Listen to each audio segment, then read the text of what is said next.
আবারও উত্তাল ভারতের মণিপুর। জাতিগত দাঙ্গায় বিপর্যস্ত রাজ্যটির বর্তমান পরিস্থিতি রীতিমতো বেসামাল হয়ে পড়েছে। অঙ্গরাজ্যটির পরিস্থিতি দ্রুত নিয়ন্ত্রণে আনতে এবার ৫,০০০-এর বেশি আধা সামরিক সেনা পাঠানোর সিদ্ধান্ত নিয়েছে নয়াদিল্লিতে আসীন ভারতের কেন্দ্রীয় সরকার। ১৮ নভেম্বর সোমবার কেন্দ্রীয় স্বরাষ্ট্র মন্ত্রণালয়ের এক উচ্চ পর্যায়ের বৈঠকে এই সিদ্ধান্ত গৃহীত হয়েছে। খবরটি প্রকাশ করেছে দ্য হিন্দু ও RT। কেন্দ্রীয় স্বরাষ্ট্রমন্ত্রী অমিত শাহের সভাপতিত্বে বৈঠকটি অনুষ্ঠিত হয়েছে। সংবাদ মাধ্যম দ্য হিন্দুর এক প্রতিবেদন থেকে জানা যায়, ভারতের জাতীয় নিরাপত্তা বিষয়ক উপদেষ্টা অজিত দোভাল এবং নিরাপত্তা ও গোয়েন্দা বিভাগের শীর্ষ কর্মকর্তারা বৈঠকে উপস্থিত ছিলেন। বৈঠকে প্রথমে মণিপুর রাজ্যের সাম্প্রতিক পরিস্থিতি তুলে ধরা হয় এবং তার পর্যালোচনা করা হয়। তারপর গৃহীত হয় সেনা পাঠানোর সিদ্ধান্ত। যে ৫ সহস্রাধিক আধা সামরিক সেনা পাঠানোর সিদ্ধান্ত হয়েছে, তাদের মধ্যে ২,০০০ জন ভারতের কেন্দ্রীয় পুলিশের এলিট শাখা central armed police forces CAPF এর সদস্য। বাকিরা সীমান্তরক্ষী বাহিনী বর্ডার সিকিউরিটি ফোর্সের। উল্লেখ্য যে ২০২৩ সালের মে মাসে মণিপুরের হিন্দু ধর্মাবলম্বী জাতিগোষ্ঠী মেইতেইকে তফসিলি জাতির মর্যাদা দেয় মণিপুর হাইকোর্ট। উচ্চ আদালতের এই সিদ্ধান্তের প্রতিবাদে আন্দোলনে নামে রাজ্যের সংখ্যালঘু কুকি জাতিগোষ্ঠীর লোকজন। কুকি জাতির লোকজন খ্রিস্টান ধর্মাবলম্বী। কুকিদের এই আন্দোলন অচিরেই রূপ নেয় সাম্প্রদায়িক দাঙ্গায়।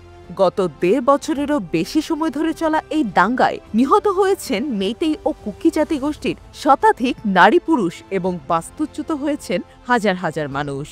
তারপর থেকেই অস্থিতিশীল পরিস্থিতি পার করছে মণিপুর।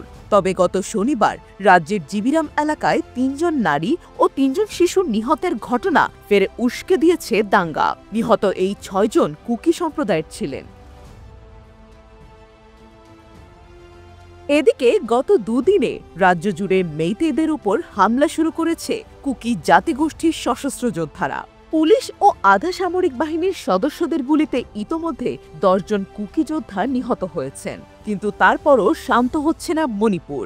সোমবারের বৈঠকের একটি সূত্র জানিয়েছে, এই ৫ সহস্রাধিক আধা সামরিক সেনার মূল দায়িত্ব থাকবে নিরাপত্তা পরিস্থিতির উন্নয়নে রাজ্য সরকারকে সহায়তা করা।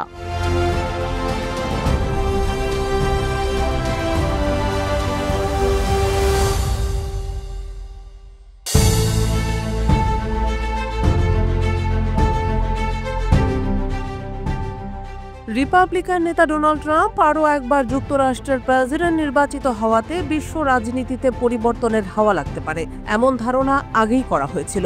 বলা হচ্ছিল, ট্রাম্প বিশ্বের শক্তিশালী রাষ্ট্রের সর্বোচ্চ ক্ষমতার আসনে বসার পর বাংলাদেশ, ভারত, পাকিস্তান এই দেশগুলোর রাজনৈতিক অঙ্গনে চোখে পড়ার মতো পরিবর্তন পরিলক্ষিত হবে। এবার এই ধারণা বাস্তব হওয়ার আভাস পাওয়া যাচ্ছে পাকিস্তানে।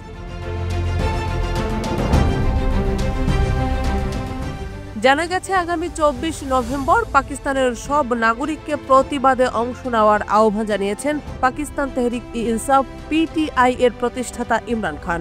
১৮ নভেম্বর সোমবার আদিয়ালা কারাগারে তার সঙ্গে সাক্ষাতের পর এ তথ্য জানিয়েছেন বোন আলিমা খান। তিনি বলেন, ইমরান খান শুধু দলের লোকজনকেই নয়, সব পাকিস্তানিকেই ২৪ নভেম্বর রাজপথে নেমে আসার আমন্ত্রণ জানিয়েছেন। আদিয়ালা কারাগারের বাইরে সাংবাদিকদের সঙ্গে আলাপকালে আলিমা খান আরও বলেন, ইমরান খান বলেছেন, গণমাধ্যম, বিচার বিভাগ এবং জনগণ গণতন্ত্রের ৩টি স্তম্ভ, কিন্তু এখন জনগণকে দাসে পরিণত করা হচ্ছে।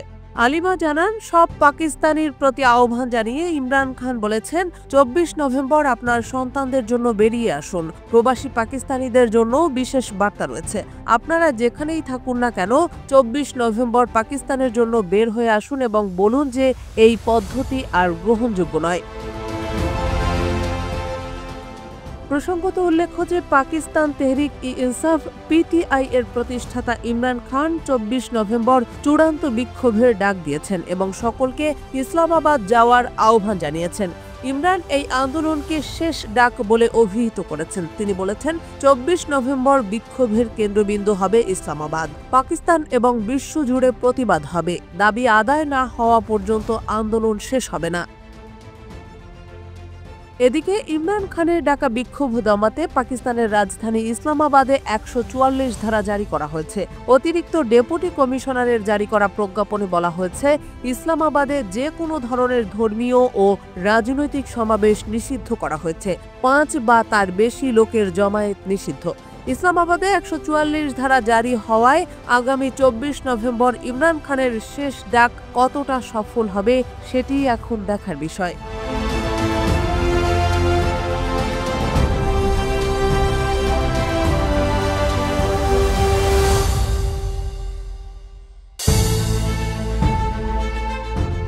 হিজবুল্লাহ ইসরায়েলের পাল্টাপাল্টি হামলার জেরে উত্তেজনা ক্রমে বেড়েই চলেছে। হিজবুল্লাহর শক্ত প্রতিরোধের কাছে রীতিমতো ধরাশায়ী নেতানিয়াহুর বাহিনী বারংবার যুদ্ধ কৌশল পরিবর্তন করছে, কিন্তু তবুও যুদ্ধক্ষেত্রে কোনো কুল কিনারা খুঁজে পাচ্ছে না দখলদার ইসরায়েল।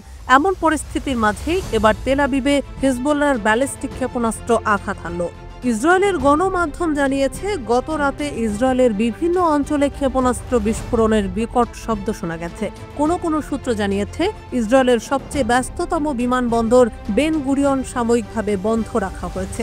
কয়েকটি সূত্র এ তথ্যগুলো নিশ্চিত করে বলেছে, তেল আবিবে অন্তত 4টি বিস্ফোরণ শোনা গেছে। ইসরায়েলের চ্যানেল 12 টেলিভিশন জানিয়েছে, একটি বাণিজ্যিক ভবনে সরাসরি হিজবুল্লাহর ক্ষেপণাস্ত্র আঘাত হানে। ক্ষেপণাস্ত্র হামলার মুখে বেন গুরিয়ন বিমানবন্দর বন্ধ হওয়ার পাশাপাশি বেশ কয়েকটি এলাকা বিদ্যুৎ বিচ্ছিন্ন হয়ে পড়ে। এদিকে প্রেস টিভি জানিয়েছে, তেল আবিবে অন্তত 8টি ব্যালিস্টিক ক্ষেপণাস্ত্র ও ড্রোন দিয়ে হামলা চালানো হয়েছে। হিজবুল্লাহ বাহিনীর এই ক্ষেপণাস্ত্র হামলায় এক নারী নিহত এবং বেশ কয়েকজন আহত হয়েছে। ইরান সমর্থিত হিজবুল্লাহ জানিয়েছে, তারা তেল আবিবের তেল হামিম ঘাঁটিতে হামলা চালিয়েছে, যেখানে ইসরায়েলের সামরিক গোয়েন্দা ডিভিশনের কার্যালয় অবস্থিত। এই হামলায় ব্যালিস্টিক ক্ষেপণাস্ত্র ও ড্রোন ব্যবহার করা হয়েছে। এর পাশাপাশি হাইফা নগরীর ক্রায়ত এলাকায় ঝাঁকে ঝাঁকে রকেট ছুড়েছে হিজবুল্লাহ যোদ্ধারা। এদিকে সীমান্ত ঘেঁষা লেবাননের কাছে ঘায়েল হয়ে দখলদার ইসরায়েল যেন নিজের পুরো রাগ ছাড়ছে গাজার উপর। জানা গেছে, দখলদার ইসরায়েলের সর্বশেষ হামলায় নারী ও শিশু সহ কমপক্ষে আরও 50 ফিলিস্তিনি নিহত হয়েছেন। এ হামলায় আরও অনেকে আহত হয়েছেন বলে জানিয়েছে গাজায় ফিলিস্তিনি সিভিল ডিফেন্স।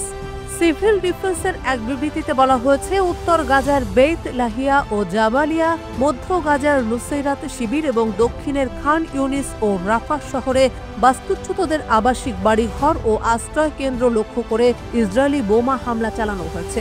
এতে বলা হয়, ইসরায়েলি অব্যাহত হামলা ও আগ্রাসনের কারণে গাজার উত্তরাঞ্চলে তাদের কাজ বন্ধ রয়েছে। এর ফলে হাজার হাজার নাগরিক মানবিক সহায়তা, চিকিৎসা সেবা ও ত্রাণ থেকে বঞ্চিত হচ্ছে।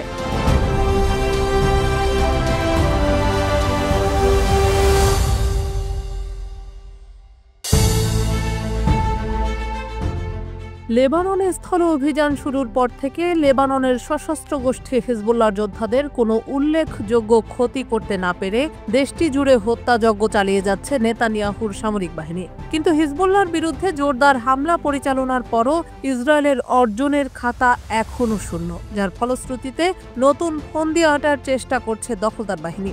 জানা গেছে, লেবাননের ইসলামী প্রতিরোধ আন্দোলন হিজবুল্লাহর অকল্পনীয় প্রতিরোধের সম্মুখীন হওয়ার পর জায়নবাদী সেনাবাহিনী দক্ষিণ লেবাননে তাদের কৌশল পরিবর্তন করতে বাধ্য হয়েছে। বর্বর ইসরায়েল চলতি বছরের অক্টোবরের শুরুতেই লেবাননের বিরুদ্ধে স্থল আগ্রাসন শুরু করলেও এখন পর্যন্ত তারা দেশটির একটি গ্রামও দখল করতে পারেনি। হিজবুল্লাহ বাহিনী দখলদার ইসরায়েলের বিরুদ্ধে অকল্পনীয় প্রতিরোধ গড়ে তুলেছে। সংবাদ মাধ্যম আল জাজিরার একটি প্রতিবেদনে বলা হয়েছে, ইসরায়েলি স্থল আগ্রাসন শুরুর পর থেকে এ পর্যন্ত লেবাননে কমপক্ষে 100 ইসরায়েলি সেনা নিহত এবং 1000 ইসরায়েলি সেনা আহত হয়েছে। এছাড়া 43টি মেরকাভা ট্যাঙ্ক, 8টি বুলডোজার এবং কয়েকটি উন্নত ড্রোন সহ বেশ কিছু যুদ্ধ সরঞ্জামও ধ্বংস হয়েছে। শীর্ষ নেতারা শহীদ হওয়ার পরও হিজবুল্লাহ এমন প্রতিরোধ গড়ে তুলতে সক্ষম হবে এটা কল্পনাও করতে পারেনি ইসরায়েলি শাসক গোষ্ঠী। এ কারণে তারা নিজেদের যুদ্ধ কৌশলে পরিবর্তন এনেছে। তাদের নয়া কৌশল হলো দক্ষিণ লেবাননের বাড়িঘরে বোমা পেতে রেখে সেগুলোকে গুঁড়িয়ে দেওয়া। বাড়িঘরে বোমা পেতেই তারা দ্রুত সেখান থেকে চলে যাচ্ছে এবং বোমার বিস্ফোরণ ঘটাচ্ছে। হিজবুল্লাহ যোদ্ধাদের যেসব অভিযান খুব কাজে আসছে তার মধ্যে হলো ওত পেতে থেকে হঠাৎ করে আগ্রাসী সেনাদের উপর হামলা চালানো। এ কারণে দখলদার সেনারা প্রতি মুহূর্তে আতঙ্কের মধ্যে থাকে। এখন প্রশ্ন হলো, আগ্রাসন শুরুর 1 মাসেরও বেশি সময় অতিবাহিত হয়ে গেলেও কেন একটি গ্রামের নিয়ন্ত্রণও নিতে পারেনি আগ্রাসী সেনারা? সামরিক বিশেষজ্ঞরা বলছেন, হিজবুল্লাহ বাহিনীর তীব্র প্রতিরোধের কারণে ইসরায়েলি বাহিনী এই সিদ্ধান্তে পৌঁছেছে যে দক্ষিণ লেবাননে তারা থাকতে পারবে না। দক্ষিণ লেবাননের কোনো অংশ দখলে নিয়ে সেখানে অবস্থানের চেষ্টা করলেই ইসরায়েলি সেনারা আরও বেশি সংখ্যায় হতাহত হয়েছে। ইসরায়েলিরা প্রথম দিকে সিদ্ধান্ত নিয়েছিল তারা লেবাননের ভেতরে লিতানি নদী পর্যন্ত ঢুকে পড়বে, কিন্তু হিজবুল্লাহ বাহিনীর প্রতিরোধ দেখে পরে তারা তাদের কৌশল পরিবর্তন করে। বর্তমানে তারা লেবাননের মাত্র 3 কিলোমিটার গভীরে প্রবেশ করতে পেরেছে। ইসরায়েলি মিডিয়া প্রায় গাজা ও লেবাননে তাদের বাহিনীর অবস্থা বিশ্লেষণ করতে গিয়ে উদ্বেগ প্রকাশ করে। এসব গণমাধ্যম বলছে, লেবানন তাদের বাহিনীর জন্য এমন একটি গর্তে পরিণত হয়েছে যেটি কেবলই সেনাদের গিলে ফেলছে।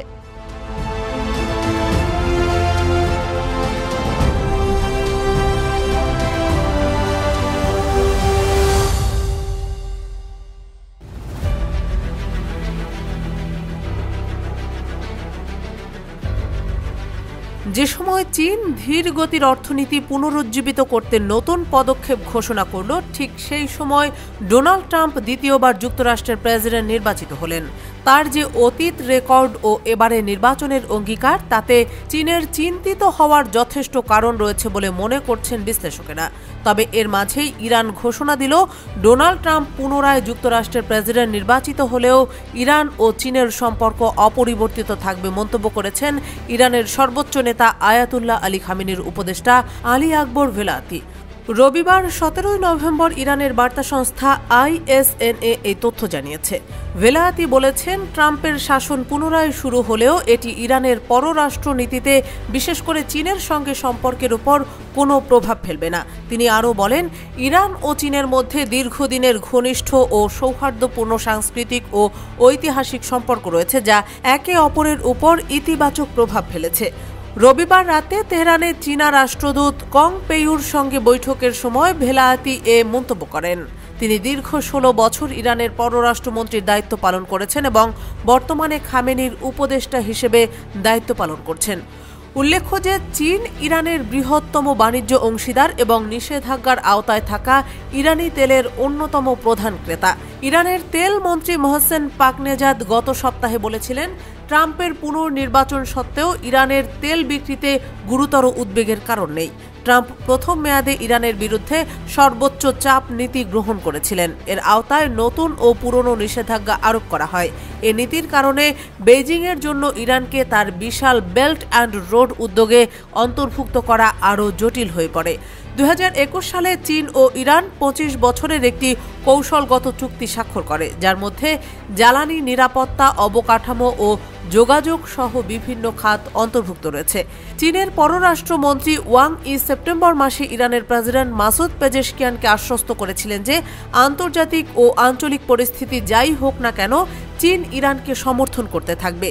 বিশ্লেষকদের মতে, মার্কো রুবিওর মতো ইরান ও চীন বিরোধী অবস্থান নেওয়া একজন রাজনীতিককে ট্রাম্প তার পররাষ্ট্রমন্ত্রী হিসেবে মনোনীত করায় তেহরান বেইজিং সম্পর্ক আরও চ্যালেঞ্জের মুখে পড়তে পারে। তবে ভেলায়াতি নিশ্চিত করেছেন যে ইরান চীনের সঙ্গে সম্পর্ক অক্ষুণ্ণ রাখতে প্রতিশ্রুতিবদ্ধ।